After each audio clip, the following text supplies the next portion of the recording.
Greetings. Here we are in spring. Yes, even in Hawaii, spring matters. And I'm sure in many other places it matters a whole lot. If you're up in Alaska, spring really matters. But yeah, we live fair high elevation here on the island. 1,680 feet, so it's kind of cool up here, and there is change enough to shift the types of crops that we're growing here between winter and summer.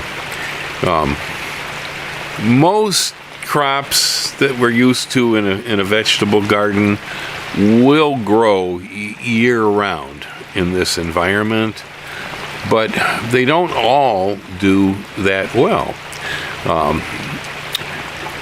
We tend to favor growing crops that like cooler weather in the winter and the warmer weather in the summer.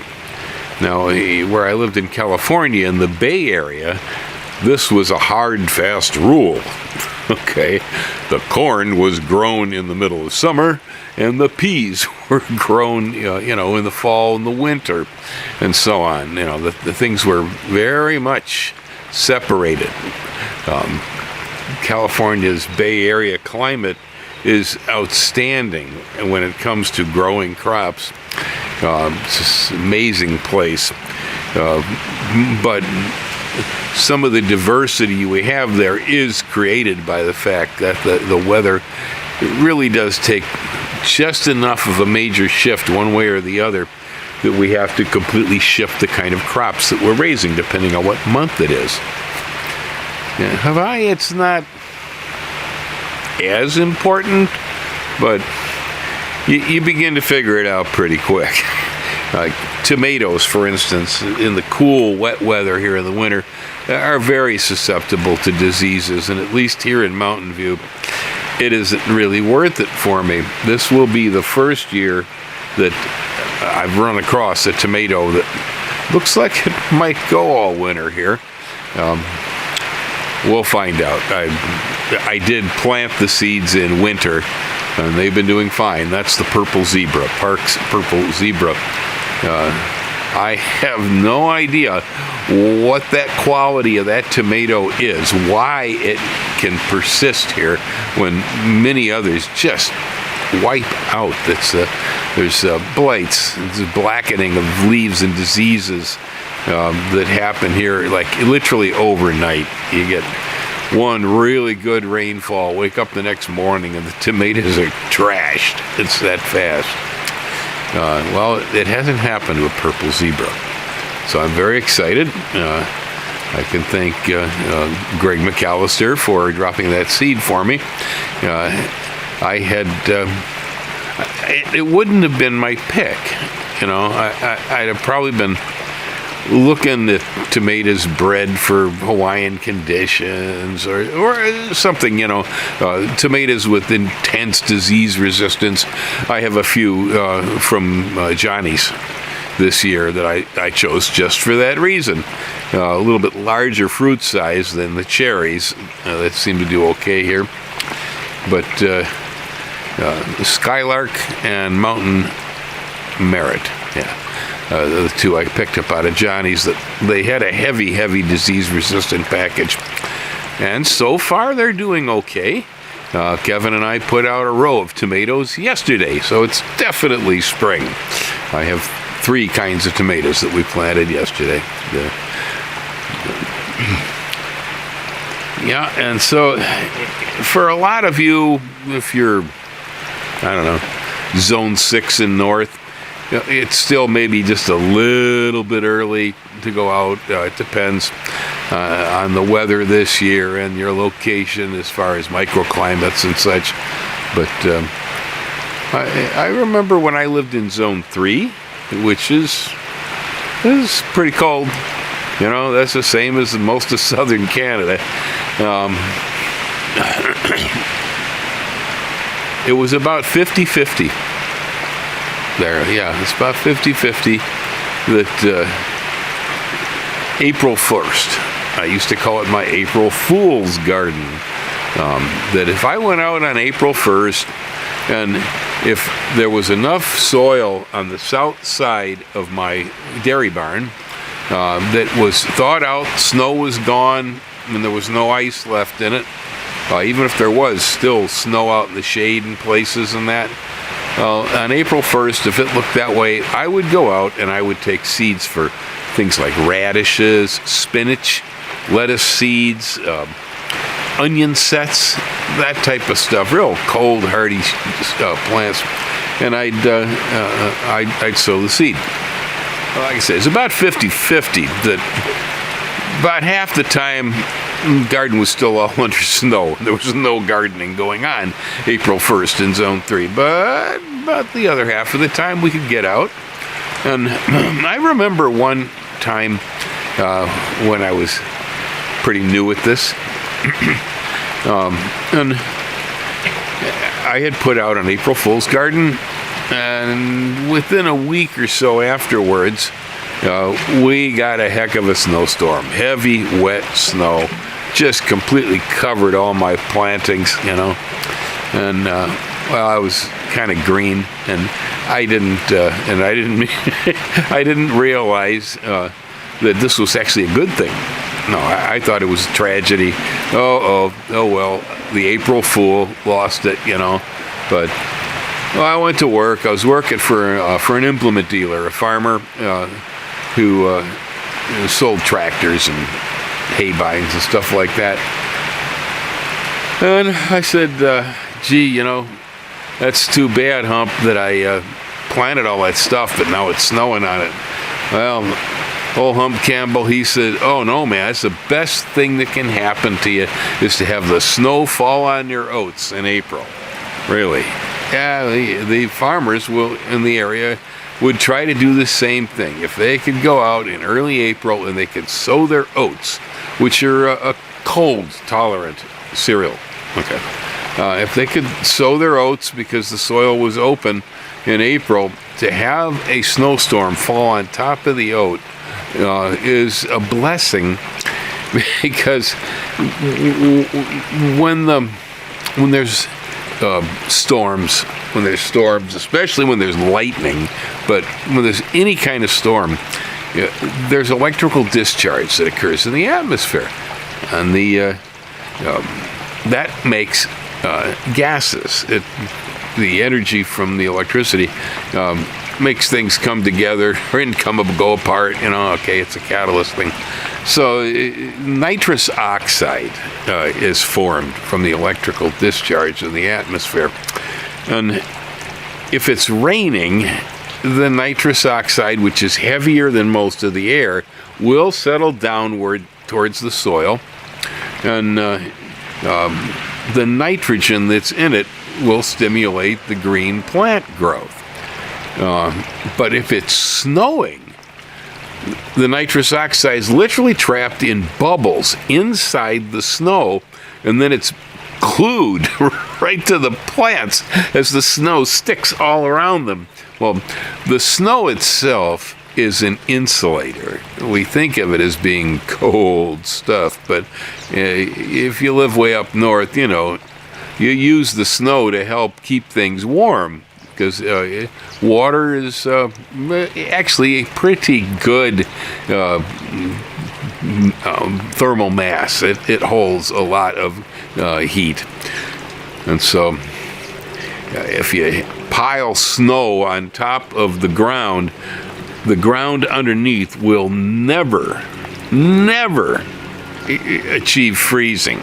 Okay, it's going to always remain above 32 degrees if the snow falls on it when it was above 32 degrees. The snow will insulate it. Yep, and so the snow is a mulch, essentially, and it's a wet mulch. So it's got all this moisture. I had seeds in the ground, see? Yeah. And then there's the bubbles of nitrogen in there, see? Well, when that snow melted, old Hump Campbell was right. I had perfect, beautiful little green rows. Everything I had planted, every seed germinated. It was the most magnificent April Fool's garden that I ever planted when the snow fell on top of it. So, not too much to worry about if you're getting going early out there. I just wouldn't be planting any eggplants yet unless you're here in Hawaii or San Diego maybe, or I don't know, this year in Southern California, their weather's been nuts. So, speaking of California and nuts weather, well, there's another good reason to think about spring this year. Now, the weather where you live may also be insane, but got to give it a try. California got mashed. The strawberry crop pretty much ruined. I will take a guess, because this was due to the flooding, that a lot of other crops that were low to the ground, our leafy greens, spinach, lettuce, California raises almost all of the lettuce and spinach for the U.S. I'm sure some of that got destroyed too. So, food prices, folks. Yeah. Oh, inflation aside and Ukraine war or whatever, California floods. Yeah. We don't like it, I guess, in a way, because it's awful dependent, but California does raise the vast majority of all of the fruits, the vegetables, and the nuts that we eat. It's also the major rice producer. So there's a grain from California. Usually most of our grains come from the central part of the country, the wheat belt and the oats and all that. And that's all done in the middle of the nation. Corn, soybean. But California's got a grain too. They are the most important food state in the union. When things go wrong in California, you can expect things to go wrong everywhere when it comes to food. And if they're having trouble with weather, they're not an island, so it means everybody else will too. Although, when you're gardening or small farming, things get easier. You have better control when things are smaller. Small is beautiful. I think that was a book about the VW that I read back in the 60s. Stimulated some of my thinking about small ideas. But they are more manageable. And so you may be able to produce a good quality of food and a decent quantity in your own garden at the same time that farmers may be failing even nearby. This can be. Yeah, it's not that the farmers, or that you're better than the farmers, it's just that the scale difference, water's running through the middle of my garden, going to take it out. I guess I can always get a shovel out, run a ditch, line it with a sheet of plastic, there are things we can do. We can cover crops up, if it's hail. There's just a whole lot of things that you can do when you're at a smaller level. That people with the big levels just can't do. It's impossible. It's one of those times where this kind of thinking is going to be rather important to us, I think. Think small. Small is a beautiful idea. Now, when trying to produce, you always need to shoot for overproduction. I remember talking with an old gardener who was a mentor of mine many years ago, and when I was asking him, how many of these do you think I should plant? And Vic's response was, 1 for the gardener, 1 for the bugs, 1 for the weather. 3. Yeah, minimum number of anything that you plant in a garden, minimum number 3. Yeah, that usually covers it. Generally speaking, you will probably manage to pull off a crop. And if you have too much, Everybody else in the same situation as far as the cost of food at the moment, and maybe even shortages of certain food items, Strawberries, for instance, which got ruined in California. Strawberries grow really well in Hawaii. They grow in 50 states, actually. You can produce a strawberry from coast to coast and from the Arctic Circle down to the Mexican border or beyond, down here, Tropic of Cancer. Yeah, strawberries grow really good here. The only problem we have with strawberries is everything else wants to eat them too. But if you take precautions, if you put your strawberries in a prison to keep out the birds, the bugs, and the slugs, you can raise strawberries here. TriStar, the day neutral, everbearing types, are real good here. About 3 crops a year usually they'll produce. I say your major obstacles are birds. Okay, the birds of anywhere you grow a strawberry want to eat them. The slugs, of course, are a terrible problem. They chew anything, and of course the slug slime is dangerous. Rat lungworm. And then the picnic beetle. It's a little dark-colored beetle. It's in big groups ordinarily. You don't have just one picnic beetle. They all get together and have a picnic on your plants. They eat melons. They love those. They eat up strawberries. They get into all kinds of sweet stuff, man. And when a hole gets started, they're heading in there. Yeah, they'll do strawberries out real bad. So there are ways you can prevent, of course. Strawberries can be grown in raised containers that have copper barriers on them to keep off the slugs.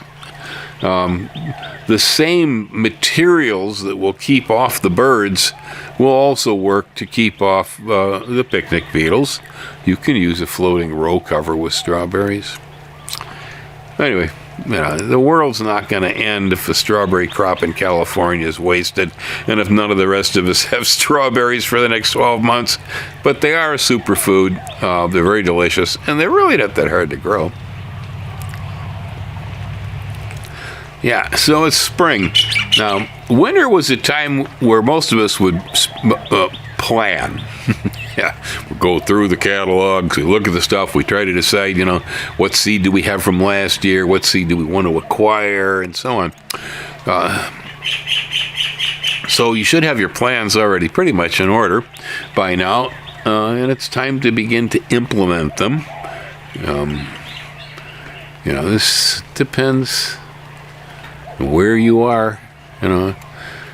Southern Florida has had record warm temperatures, so they should be well into their pepper, melon, and tomato and sweet corn season by now. They don't really ever get out of that weather down there. Here in Hawaii, it's similar too, but because we're higher up, I do notice a change, and so I do move the crops. Now, it's not hard and fast. Most of the time you can take crops and divide them into warm and cool season. There's a major line in the crop world there as far as what we grow. And if you're not familiar with that idea, rather than me trying to rattle them all off and divide them for you, just do a Google. Type warm season vegetable crops or garden crops. Type cool season. You'll get lists. They'll come up and you'll see. These are good guides.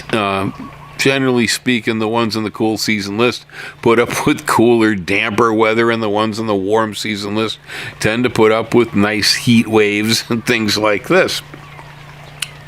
If you divide your crops out like that, you'll have better luck, better production. There are the transitional periods, spring and fall. Kind of depends on where you live as far as how long those are, but, here things are, I don't know, they're not very cut and dry, yeah, they're just not, and so corn is generally considered to be a warm season crop, yet it performs fine 12 months out of the year here, all winter long, too. Stalks tend to be a little shorter in the winter, because there's not as much daylight. It's about the only difference. String bean seems to grow about as well in the wintertime here as it does in the summer. On the other hand, my peppers will survive the winter here, but they're not very productive. Flowering doesn't start until the days start to get a little longer and the temperatures go up. Tomatoes are a big problem, so they will literally rot away, the plants and all, in the winter here. Lettuce, on the other hand, I can grow it year-round in this environment. Sometimes cabbages and broccoli fail in summer on me here because we have seen long dry spells, and if I didn't irrigate, then my cabbage doesn't do well. If the moisture stays, cabbage and broccoli grow year-round here for me. Moisture is the only short thing. It never gets too cold or too hot for the plants. So, considering the fact that prices are already high and it's going to get worse, you're going to want to increase your production, is being my suggestion. And so extending the season. Spring is here, but it's not the same for all of us. You know, spring in Miami is just another day to go out and pick a tomato. Spring in Minnesota, on the other hand, it's too early in all of Minnesota to be planting tomatoes outdoors right now. Now, you should have your tomato seeds ready in hand and heading into the greenhouse, all right? Now, when it comes to tomatoes, that's a good one, actually, when we're talking about starting plants. When we're starting plants in the northern tier, things like peppers, eggplants, melons, tomatoes, they're not created equal, all right? And so it takes longer to develop an eggplant or a pepper plant than it does a melon, a squash, or a tomato. And so I usually started my pepper seeds and my eggplant seeds when I lived in Zone 3 during the month of February. That usually got the plants up large enough that by the very end of May with shelter, or in early June without, I could set them out in the garden and they'd be ready. I mean, a pepper seed takes 2 weeks to germinate anyway.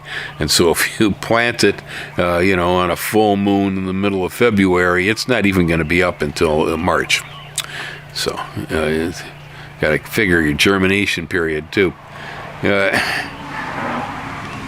So starting those plants quite early is very desirable. The same goes with if you're going to start onion plants too. And you're going to set them in the northern tier, you can start them early. They got to be pretty good size to be able to handle them, and you'll put them out fairly early. The onion will take frost in cold weather. But when it comes to tomatoes, I know it's such a popular vegetable. Americans love their tomatoes. There's a lot of people out there I know who that is the only thing they ever garden is a tomato.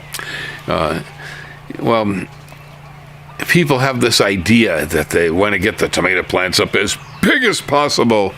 There's been a lot of studies done about this, and my personal observation concludes pretty much the same thing the studies do.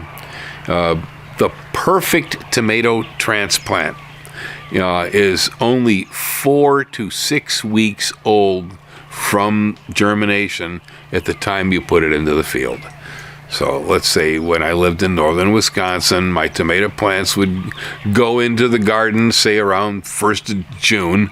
That meant that I started them say 4 to 5 weeks ahead. So seeds went into the ground maybe at the earliest. I sowed them in the greenhouse maybe about the middle of April. That'd give them 6 weeks out. Now, transplants that are 8 weeks old with tomatoes will produce some fruit a little earlier, but the amount of fruit they produce inevitably is lessened because keeping them in pots for 8 weeks stresses the plants, and they never actually completely make up for it. But the 8-week-old plant is kind of a trade-off tomato. You get your fruit a little earlier. You won't get as much, but you get it a little earlier. And it's not so stressed that the plant doesn't produce. Now, when you start getting out beyond 8-week-old tomato plants, the decline in yield is serious. The plant's really stressed, so you don't want to be starting the tomato plants too darn early. What I would do instead would be thinking about ways of modifying the climate so you can set them earlier. Yeah, that way you can start them earlier and set them in the ground earlier. Floating row cover. I love floating row cover. You hear me say this all the time. It's great stuff. You could also use sheet poly, and make little greenhouses. I like to use wire, stiff steel galvanized wire, and make like a croquet hoop. Just make these hoops, push them into the ground, and then cover it with floating row cover or cover it with polyethylene. And then weight it down along the edges, pin it down, and you get yourself these little Quonset greenhouses. Now, if you want to put a tomato plant or a melon plant or an eggplant or something that loves heat out into the ground early, try putting down black plastic mulch over the whole area first. Then set your croquet hoops, set your plants through the black plastic mulch, then cover them with clear poly or floating row cover. If you're using floating row cover, you're going to get away with being able to leave it pinned down in place. If you're using clear poly, you must open the ends of the tunnels in the morning. Otherwise, you will incinerate everything that's inside the tunnel. Because if you got black poly underneath there, man, it gets warm. You have never seen cantaloupes or watermelons grow near Lake Superior when they're, in a system like that. It's inexpensive. These materials don't cost very much. If you pick them up, put them away,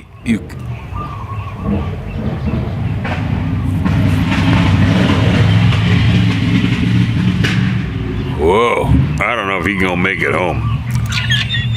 Wow. Anyway, if you pick them up, put them away properly, you can use them for years. Yeah, they'll last for a while. Simple, easy. I also used to use old barn timbers. I would take down these great big old dairy barns. A lot of them had broad axe cut timbers. So you get your hands on some pretty good sized timbers. We used to lay those down either side of a bed. I'd run my tiller through the garden, till the soil up with compost and manure in it. Lay down timbers, and then I worked for a window factory. We built wood windows and doors, and so I'd have lots and lots and lots of window sash. I just lay the window sash on top of the timbers like that, and make these long greenhouses. Yeah, I could grow just literally thousands of seedlings like that very easily. And my neighbors loved it because I didn't use flower pots or anything. When they come to get their tomato plants in spring, I just reach in there with a trowel and I'd lift out tomato plants with native soil on the bottom of them, and I just wrap everything in newspaper, put in cardboard boxes, and send them on down the road. It was an unusual way of doing things, like ball and bag tomato, ball and bag pepper. But, my neighbors swore by it. They said that was absolutely the best transplants because they had about the same dirt on them, no soil interface problem. They just loved them. I suppose digging them up, did a little root pruning, and so on. Yeah. Anyway, using season modification, and you don't have to own a greenhouse. You all know what a cold frame is. Yeah, that's like a wooden box with an old storm window sash set on top of it, basically. We used to make cold frames even out of straw bales. Now, you gotta watch out for mice if you do that, but it is possible to take straw bales, just line them up, put sash over the top. I used to throw old moving pads over the top of the glass at night. So I mean, I could take them down into real cold temperatures, well down into the 20s, with peppers and tomatoes in there. You can get heater mats, and you could build a cold frame. Put a sheet of styrofoam insulation down underneath on the ground. Put a heater mat over the top of it. Dump potting soil on top. And then, plant your seeds in there. And then you'll have transplants growing on top, a heated mat in the sheltered building. I like the heater mats that are have a thermostat where you can adjust the level. They're slick. They're really good for doing cuttings too, or even when you're working with grafting. Sometimes if you're, taking a piece of just root and a piece of scion and putting them together like they do with citrus, you put it under mist and heat. But if you're trying to make cuttings, I usually do mine here just out in the weather. But if you're using bottom heat, generally speaking, your cuttings take much better. If you're doing blueberry cuttings, I highly recommend you use bottom heat. There's all kind of ways. That for me was quite a study in my youth, was how to extend seasons and how to do it with everything from passive solar greenhouses. I had passive solar greenhouses in Wisconsin where I could actually grow spinach and lettuce even in January and February without additional heat, using only the sun. The buildings were built right. This actually does work. Here I don't need that sort of thing anymore. Climate modification amounts to trying to keep something dry every once in a while here. That's about it. But, I'm still at it, It's EVs, man, solar energy on the roof, any way that I can get a maximum value out of the natural energy here on the planet. And with plants, it is cheap and easy to do that. Yeah.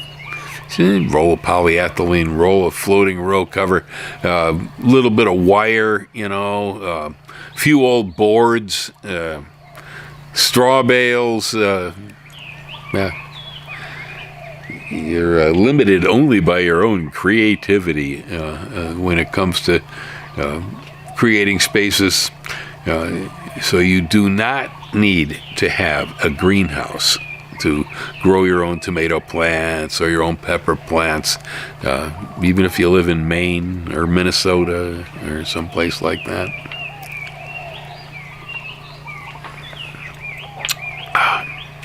Yeah. So spring's here. See, the rain behind me has stopped. There's a blue patch. I guess I end up wandering around the farm today and see what's going on out there. See how my tomatoes are doing. I have put in cucumbers, growing Parthenocarpic cucumbers again under floating row cover. Right now I've got onions, leeks, chives, the usual assortment of herbs. We've got tomatoes out there. I got broccoli, I got cabbage, I got kale, a couple of kinds of lettuce, carrots, green beans, some peppers. Yeah. So I just recently planted more pepper seed. I have more tomato seed going. I suppose I should be thinking about corn again soon. The only reason I don't have corn 12 months out of the year here is that it's really not that good for me to be eating that much corn all the time. Yeah, it's pretty sugary, pretty starchy food. It's good food. Absolutely. It's real good food, but I try to limit how much of it I grow and eat. So I take a break between my corn crops. Well, I'm going to move on. It sounds like I got work to do out in the garden now that I start thinking about it. And I get away from sitting in front of this camera over here. Go get something done. Aloha, y'all. Hang loose.